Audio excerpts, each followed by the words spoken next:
Balochistan high court نے کوئٹہ شہر میں مختلف مسائل کی درخواست پر ایڈمنسٹریٹر کوئٹہ عبدالجبار بلوچ پر برہمی کا اظہار کرتے ہوئے ریمارکس دیے کہ شہر کی صورتحال دیکھیے، صفائی کہاں ہے؟ آپ نے تماشا بنایا ہے، ہم نے نقشوں پر پابندی لگائی، آپ پاس کراتے جا رہے ہیں۔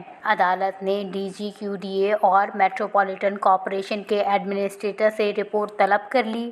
بلوچستان ہائی کورٹ کے جسٹس کامران ملاخیل اور جسٹس اقبال قاسی پر مشتمل بینچ نے شہر میں لوکل بسوں کے روٹس، زرغون روڈ پل کے نیچے پارکنگ اور ٹریفک مینجمنٹ سمیت مختلف مسائل کے حوالے سے درخواست کی سماعت کی۔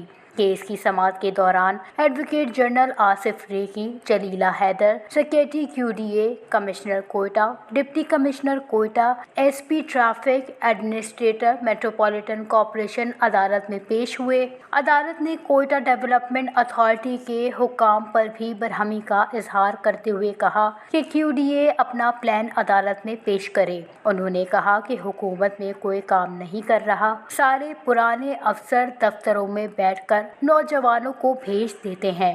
جسٹس کامران نے مکالمہ کیا، ہمارے حکمران ہماری سزا ہیں، جو مجھ سمیت سب کی شکل میں یہاں بیٹھے ہیں۔ 2016 سے ٹریفک انجینئرنگ بیورو کے قیام کا حکم دیا، ابھی تک عمل میں نہیں لایا گیا۔ ہم وزیر اعلیٰ کو بلوائیں گے کہ وہ آرڈرز پر عمل کروائیں۔ ایڈوکیٹ جنرل نے عدالت کو بتایا کہ میں ان پر عمل درآمد کرواتا ہوں۔ سیکریٹری آر ٹی اے نے بتایا کہ شہر میں بسوں کا روٹ تبدیل کیا، رکشوں کے خلاف کارروائی کی۔ عدالت نے استفسار کیا کہ سریاب کی بسوں کا کیا پلان بنایا ہے۔ کمشنر نے بتایا کہ ہم نے بسوں کے لیے کوئلہ پھاٹک پر اسٹاپ بنایا، سریاب کی بسوں کا روٹ تبدیل کیا۔ شہر میں 20,000 رکشے ہیں، جن میں 8 سے 10,000 غیر قانونی ہیں۔ بسوں کو ہزار گنجی کے علاقے میں منتقل کرنے کے انتظامات کر رہے ہیں۔